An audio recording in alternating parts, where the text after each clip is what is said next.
dudes? It's Gaz, and welcome back to the Warframe video.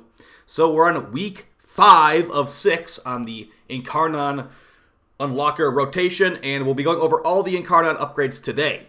The update just came out like 1 minute ago, so no one's actually used these yet, but we'll be showing all the upgrades you can expect for this rotation of weapons. And actually, I've taken a quick peek at a couple of them. They seem like they might be pretty exciting, so let's get into it. If you enjoy these types of videos, make sure you're subbing to daily Warframe video uploads. Also, check out the live stream channel. I'll be live right after this video goes up, farming out at least one of these Incarnon Unlockers. I don't know if I really want to be playing 5 hours of Warframe tonight after all the farming I've done this weekend. So, probably just one tonight, probably the SOMA. Alright, so let's start her up. So we're going to start off from the left and go to the right. So we've got 2 melees this week, and one of them is the Akan Brunt, a sword and shield weapon. Reminder, sword and shield weapons have pretty good stances. And additionally, the Akan Brunt does have an exclusive augment mod called electromagnetic shielding. Shielding.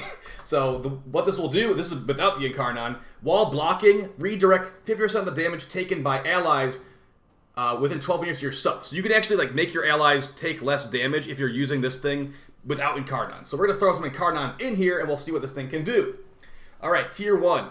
Reach a 6x combo and heavy attack to activate the Incarnon mode, just like every other melee weapon. Aerial attacks and slide attacks throw a spectral axe. So airborne melee attacks and slide attacks, I guess slide attacks on the ground as well. We'll throw out a spectral axe. No idea what kind of damage scaling it's going to have, but it might be okay. You also will get increased melee damage to 100%, 20% sprint speed, and 20% bullet jump. So it has a special attack, thankfully. On to the first evolution. We've got 2 options here. Both of them will give you 150 base damage. But the difference between these two is Templar's Wrath. While your armor is over 450, gain 70% heavy attack efficiency. So big heavy attack efficiency. It caps it at 90%, so almost capped out from just this alone. But you do have to have high armor. Remember, lots of frames don't have that much armor. 450 might not sound like that much, but it actually is for some of these squishier caster frames. So it's going to be on specific frames that works. The other one is on Shield Break. Gain 30% increased combo gain chance while blocking for 11 seconds. Okay, so that I can already see right there. There's some synergy with the special augment mod. Extra combo while blocking, and redirects the damage from the nearby allies would take to you, so you'd be getting combo from that as well. So I guess some kind of shield getting Hildren build or something. It's literally called Shield Maiden's Rush too. So interesting for sure. I don't know if that's gonna be enough for me to already pick it up, but hey, Spectral Axis is cool. On to Evolution 3 for the Akan Brunt. 0.7 meters of range, so not a ton of extra range, but some range is better than nothing. Abiding Hold, combo, timer, pause when the weapon's holstered. Remember, that will not work with pseudo-exalted stat sticks like Korra's Whip Claw and things of that nature. It will take all your combo away if you do pick this option. And the last one, Swift Break, 70% heavy attack wind-up speed. Okay, so looks like they're kind of pushing a heavy attack build. 70% efficiency here, 70% wind-up speed here, and then there's actually no heavy attack stuff from the primary evolution, so that's interesting. For the final evolution, the big stuff on this, we've got for the Akan Brunt, on kill with rogue readiness, 50% chance to reload primary and secondary weapons instantly. So if you had terrible reload speed, I guess you could use this and have a 50% chance to reload at every kill. The other choices are probably just going to be better, honestly. That sounds way too niche. Increased base crit chance by 17%, so a big crit chance upgrade. Expect some red crits probably. Or the Versatile Creed, giving balanced crit chance and status chance of 9% each. So I'd say for this one, if you're trying to go for it, maybe go for whatever one is going to be more useful to you on Tier 1. Maybe the heavy attack efficiency or the combo gain. It's while blocking only, though, so very weird first evolution. Tier 2, I'd probably go for range, I guess. I'd most likely use the slide attacks. And then for the final tier, just go massive crit increase. So Akan Brunt not looking too crazy, but we'll see how the special attacks end up being. Alright, here's the SOMA. This is the one that most people are caring about, from what I've noticed. And this is probably what I'll go for first, and a video out tomorrow morning. Alright, so it works on the SOMA Prime, obviously. Headshots charge the Incarnon. Okay, so just normal, no body shots like the Torrid. On Tier 1 evolutions, we've got, so 2 different base damage increases. For Fortress Salvo, you will get increased base damage by 12, and while your armor is over 450, so the same kind of thing as the previous Akan Brunt one, while you have armor over 450, plus 4 meters of punch through. That's more than any punch through mod in the game will give you, besides maybe a Ribbon. So, very good if you have enough armor to make that work. And then the other one gives you less base damage by 2, increases base damage by plus 10, and on bleed kill, plus 100 overshield. So if you get a slash proc kill while you're using it, I'm guessing it means only from a slash proc, not from like actual slash damage, because it says bleed, and bleed status effect is what slash status effect, or slash damage causes. So on slash status kill, gain 100 overshield. That could be kind of cool, but you know, it depends like what situation are you in where this is actually becoming useful. So it's gonna be like lifesteal for shields, but they have to die to a bleed proc, so it might be like way too niche anyway. But either way, these are both pretty powerful, I'd say, and it's not things that this will never actually happen like some of the other ones. On tier 3, we've got minus 50% weapon recoil, and remember you can stack to a deadhead for minus 100% recoil, so very nice there. Increased accuracy by plus 50, or plus 50% reload speed. I'm going to go with rapid reinforcement here, as switching between the Incarnon mode and the normal mode is affected by reload speed, so 50% extra reload speed will be great for going into Incarnon mode in the Soma Prime. And the final Evo, we've got, okay, so we got a crit damage one here, actually. So the first one is Fresh Havoc. On reload from empty, increases your base damage by plus 4, stacks up to 3 times. Now, plus 4 might not sound like nothing, but remember, the Soma Prime has literally 12 base damage. So if you stacked up to 3 times, you are doubling the base damage of the Soma Prime.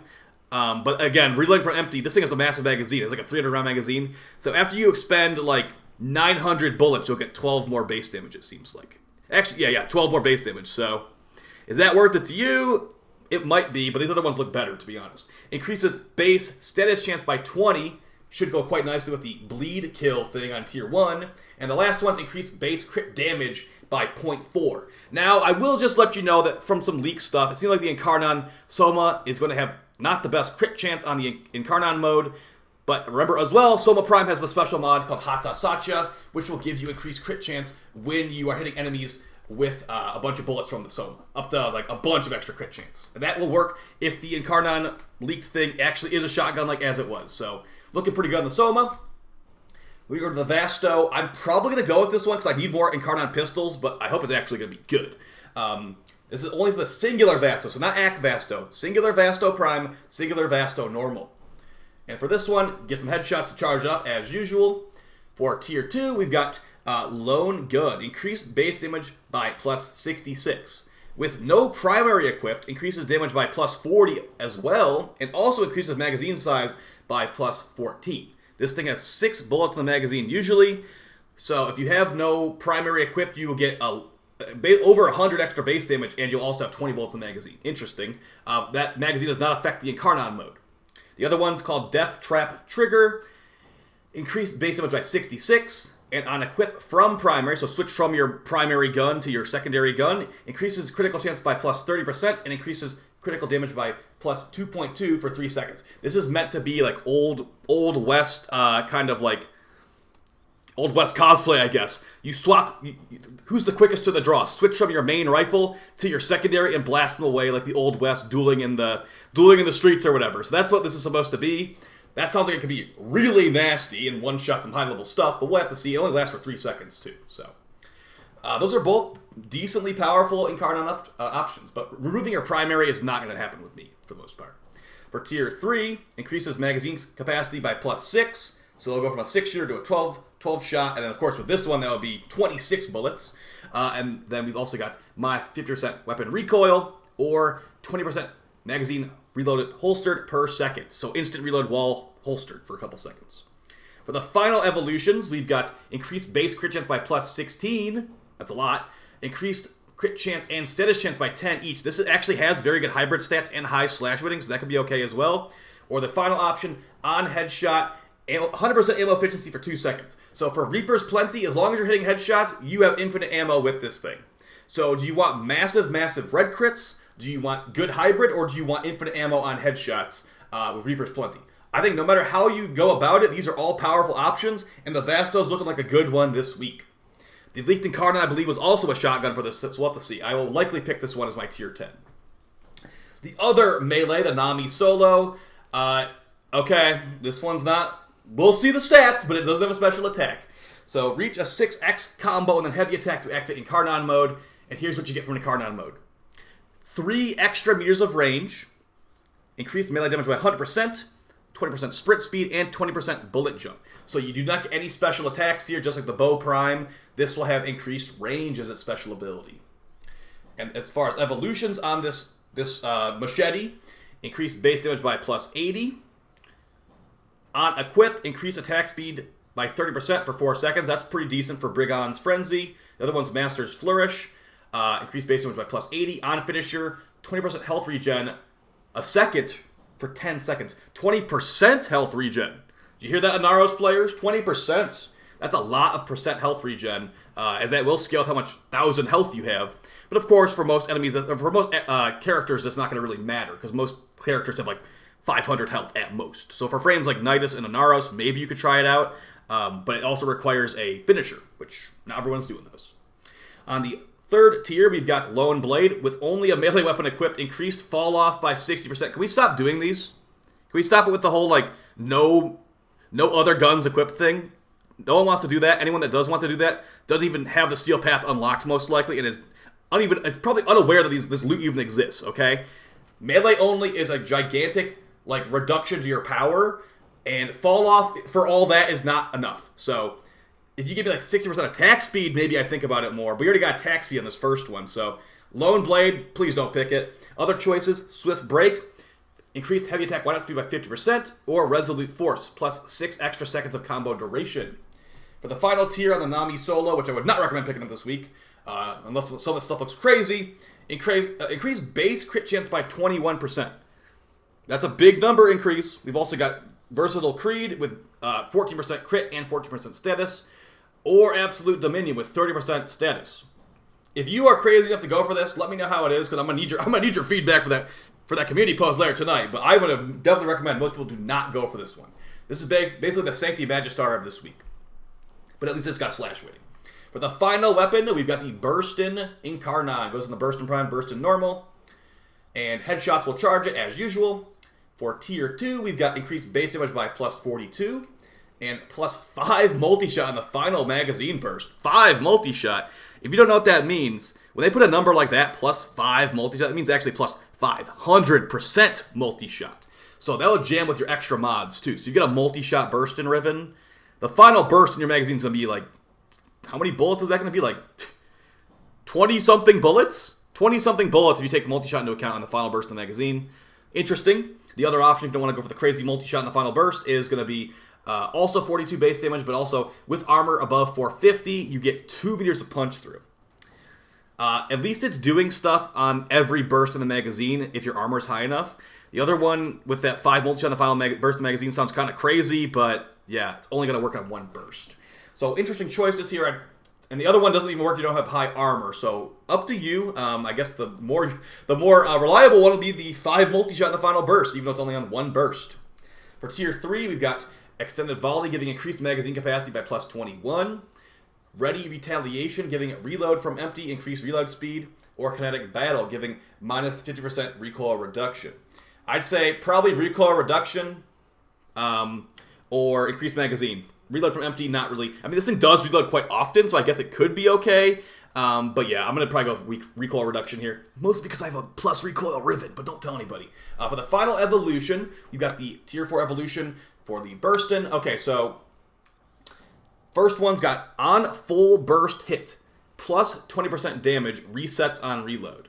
So if you hit a full burst on an enemy, you will have 20% extra damage until your next reload, even if you start missing after that. So 1 full burst hit, 20% damage until you reload again. So remember as well, turning into Incarnon mode should count as a reload, so I doubt that 20% damage will carry over to the Incarnon if you switch like that. So just be aware of that.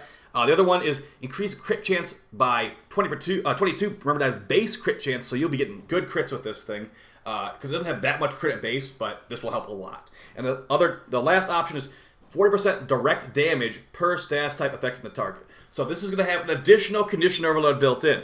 So if you put on Galvanized Shot or whatever, like the condition overload for guns, that will stack on top of this for even more condition overload. So as far as the burst and the ones I'd probably choose here, I'd most likely choose the crazy multi-shot one, or if I'm on a high armor frame, go with the Fortress Salvo.